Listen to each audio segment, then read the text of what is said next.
Salam alaikum wa rahmatullahi wa barakatuh. Paix à tous les frères dans le monde entier, que la paix soit avec vous tous. Chacun son nom et son prénom. Toujours dans la grande traversée du Sénégal. De l'extrême ouest jusqu'à la frontière malienne, ça veut dire l'extrême est.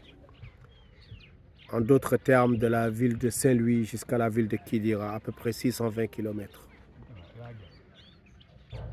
Nous sommes vraiment maintenant dans la phase terminale. Donc nous avons déjà parcouru plus de 420 km. Il nous reste à peu près 200 km à parcourir avant de terminer, Inch'Allah, cette marche. Alors pour moi, c'est historique parce que je ne connais pas un seul Sénégalais qui l'a fait, excepté moi et mon compagnon ici présent. D'ailleurs, c'est ce que me soulignent tous les gens que j'ai rencontrés sur le chemin, de tout statut social confondu. Mais pour moi, ce n'est pas la chose la plus importante. La chose la plus importante à mes yeux demeure de connaître le Sénégal, mon pays. Recenser, inventorier, cartographier les diversités ethniques, culturelles, religieuses du pays. Et Inch'Allah, j'espère vraiment que ce projet va se concrétiser par une encyclopédie ou une sorte de grand livre qui représentera le Grand Sénégal. Ce que j'ai fait là me rappelle un explorateur français dans les années 1800, il s'appelait Charles Foucault. Charles Foucault, il avait traversé tout le Maroc. Tout le Maroc. Donc il a été assassiné dans le sud de l'Algérie, vers Tamanrasset. Et il notait, il enregistrait chaque tribu qu'il rencontrait, sa spécificité, son nombre, ses croyances. Et aujourd'hui, dans beaucoup d'écoles du Maroc, c'est le livre de Charles Foucault qu'on enseigne. Il n'est même pas marocain. D'accord. Donc j'espère, Inch'Allah, qu'à la fin de cette marche, d'accord, moi et mon frère, que ça pourra se concrétiser par un livre. Ça me prendra beaucoup de temps parce qu'il faudra encore plus de recherches. Ce n'est pas en fait l'histoire du Sénégal même, c'est un sujet que je creuse depuis presque une quinzaine ou une vingtaine d'années. Je connais beaucoup l'histoire du Fouta. J'étais même étonné que parfois, même dans des grandes familles religieuses, ils ne connaissent pas vraiment l'histoire du Fouta. Parce que le Fouta et l'Empire du Ghana sont les royaumes les plus anciens de ce qu'on appelle aujourd'hui le Sénégal. Il y a dans beaucoup de familles religieuses, il y en a beaucoup qui ne connaissent même pas l'épopée du Tekro. D'accord. En fait, ils ne retiennent de l'histoire du Fouta que ces 2 derniers siècles. Mais le Fouta est une civilisation millénaire. Donc je répète, le Fouta et l'Empire du Ghana sont les plus anciens royaumes de ce qu'on appelle aujourd'hui le Sénégal. Ce sont les régions les plus historiques du Sénégal. On ne peut pas parcourir 10 ou 20 km dans le Fouta sans trouver un endroit qui a marqué ou qui a été un tournant dans l'histoire du Sénégal, même parfois même dans l'histoire de l'islam ici en Afrique noire. Je parle des petites villes comme Gaye, des petites villes comme Bodé, des petites villes comme Halwar, des villes comme Aérelao, des villes comme, comment on appelle ça, Kobilo, voilà, et j'en passe. Je n'ai même pas parlé des villes comme Djoum, comme Kanel, comme Bumba. Presque l'histoire du Sénégal là, et la plus grande résistance vraiment du Sénégal face aux colons s'est déroulée vraiment dans ces endroits-là. Si on parle aujourd'hui de l'islamisation même, aujourd'hui que 95% du Sénégal est devenu musulman, c'est grâce à un homme qui est venu du Fouta, mais qui s'est installé dans le Saloum, qui s'appelait Tafsir Maba Diakhouba, qui a mené une bataille qui a été un tournant. Ça veut dire quoi un tournant? Ça veut dire qui a changé le destin du pays. En 1865, qu'on appelle la bataille de Pathé Badiane. Donc c'est dans le Saloum, c'est dans le Nioro, ce qu'on appelle le Nioro d'Irip, c'est à côté de Kaolack. D'accord. Donc les gens du Fouta ont toujours façonné, modelé, dirigé même, je dirais, l'histoire du Sénégal. Ça, c'est incontournable. Personne ne peut le nier. Et ça, c'est depuis 1000 ans. Ils n'ont pas juste fait l'histoire du Sénégal, ils ont aussi fait une partie de l'histoire du Maroc. Le Maroc que vous voyez ici. Allez étudier ce qu'était la Garde Noire.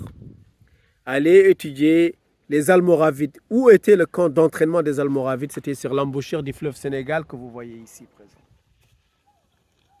Le grand Abdullah Boun Yassine avait installé son monastère vers l'île de Morphil ou dans des endroits comme ça, sur les berges du fleuve Sénégal. Et c'est à partir d'ici que les troupes sont parties avec les Berbères de Sénaja pour aller réislamiser une partie du Maroc et une partie de l'Espagne. C'est à partir de ce fleuve-là que les gens sont partis. Donc c'est une région très très historique. Depuis plus de 1000 ans. D'accord. D'accord.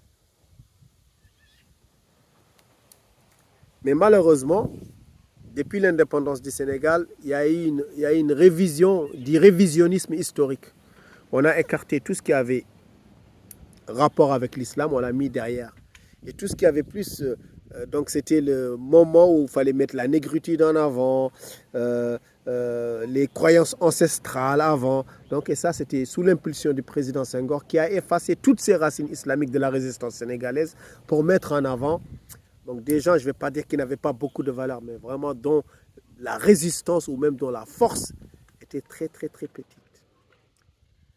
Ce n'est pas pour critiquer. Aujourd'hui, on a érigé Lat Dior en héros national. Mais Lat Dior était un disciple de Maba Diakhouba. Al-Bouri Ndiaye, quand il se faisait chasser de chez lui, il allait se cacher chez Maba Diakhouba. D'ailleurs, à la bataille où Maba Diakhouba a été tué, c'est là où la bataille où Lat Dior et Al-Bouri Ndiaye ont abandonné Maba Diakhouba dans la guerre contre les Sérères. Donc, comment peut-on aujourd'hui au Sénégal parler, ériger des statues, mettre en avant Lat Dior, ce qui est une belle chose, voilà, et ne rien donner à Maba Diakhouba, alors que c'est Maba Diakhouba qui a mené la bataille décisive qui a fait que l'islam s'est propagé dans tout le Sénégal. Personne ne peut le nier. Le grand-père de Cheikh Ahmadou Bamba était avec Maba Diakhouba, Mamor Anta Sali. Le père de Cheikh Ibrahima Niass était avec Maba Diakhouba. Le grand savant Fodé Kaba Doumbouya de la Casamance était sous les ordres de Maba Diakhouba. Le Qadi Madiakhate Kala était avec Maba Diakhouba. Toute l'islamisation de la Sénégambie, de la Gambie, de la Guinée-Bissau a été faite par les étudiants ou ceux qui étaient dans l'armée de Maba Diakhouba. D'accord? Mais pratiquement personne ne parle de Maba Diakhouba au Sénégal. D'accord? On a aujourd'hui des grands hommes comme El Haj Malik Sy, comme Cheikh Ahmadou Bamba. Il n'y a pas d'aéroport à leur nom. Vous avez des universités Gaston Berger, vous avez des aéroports Blaise Diagne, vous avez des Valdiodio, des Lamine Gueye, je ne sais pas. Bon, voilà. Mais ce ne sont pas ces gens qui ont changé l'histoire du Sénégal. L'histoire du Sénégal a été changée par des religieux, des érudits musulmans. C'est eux qui ont changé, c'est ça la vérité. Ce n'est pas Lat Dior qui a changé l'histoire du Sénégal. Ça, c'est faux. C'est faux.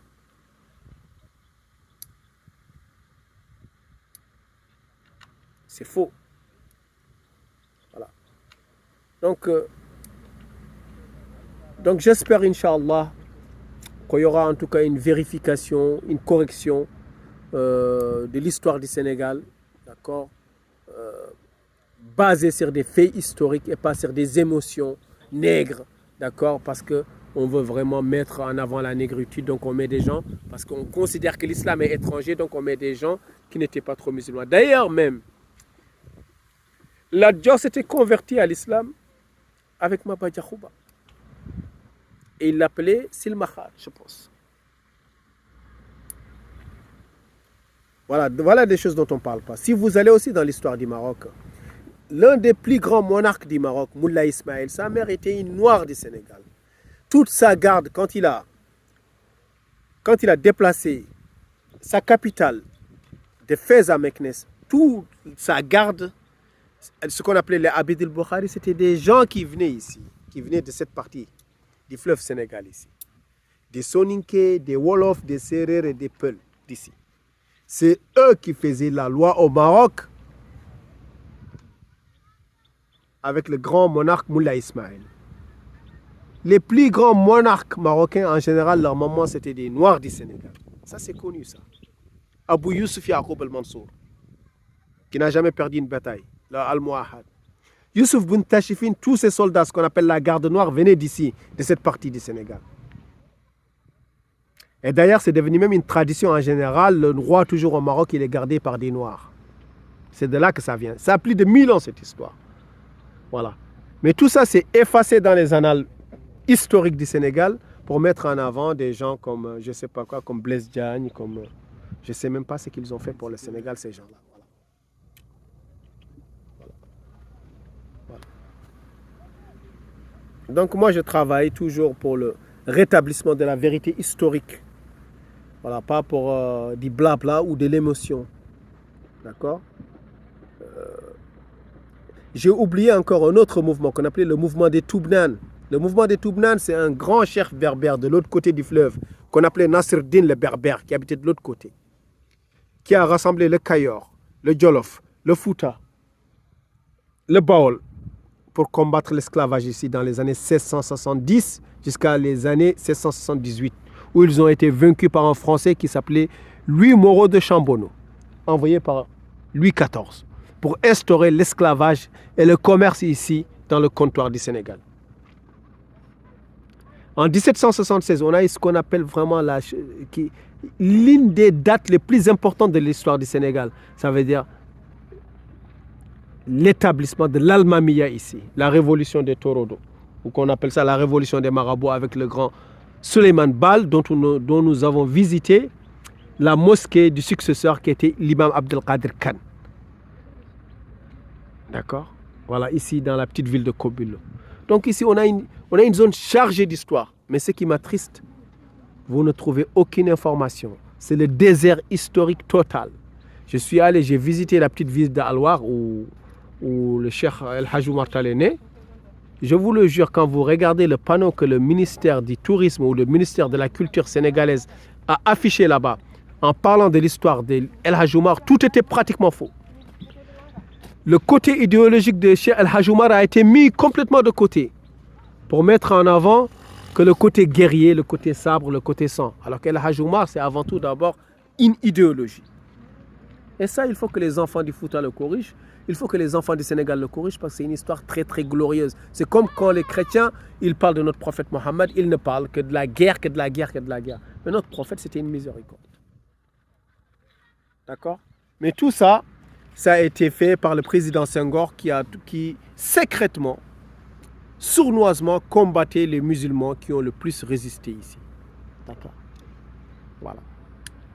Donc voilà. Donc nous allons bientôt, Inch'Allah, je pense que dans une semaine, nous allons terminer cette marche. Voilà. Et pour l'instant, elle se déroule très très bien. Et j'espère vraiment. J'ai pris beaucoup de photos, j'ai pris beaucoup de notes. Et surtout, ce que je pourrais dire, j'ai appris en moins de 3 semaines, c'est que 100 ans d'études universitaires n'auraient pas suffi à me faire saisir. Voilà.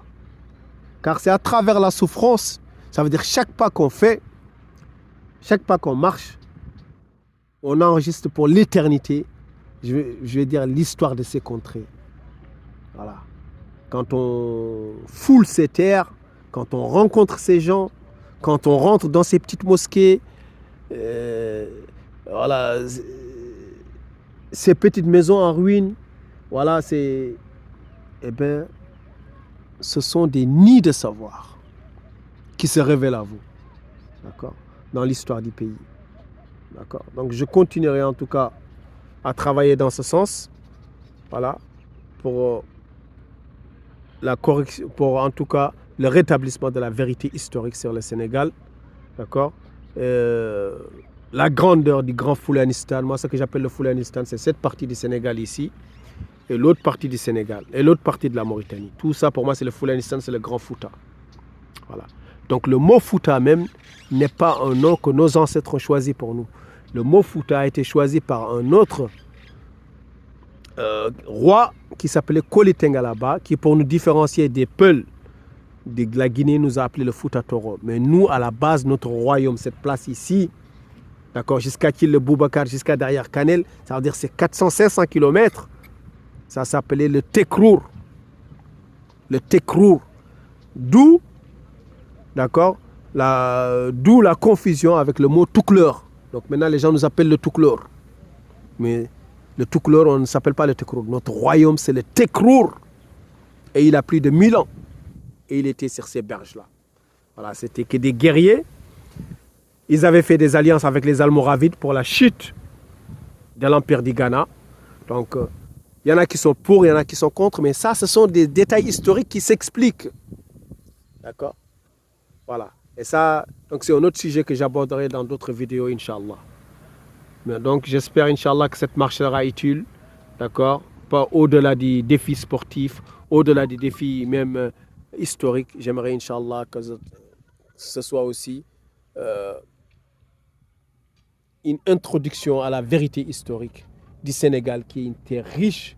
D'accord? Voilà. Que la paix soit avec vous tous. Chacun son nom et son prénom. Je vous remercie. Salam alaikum.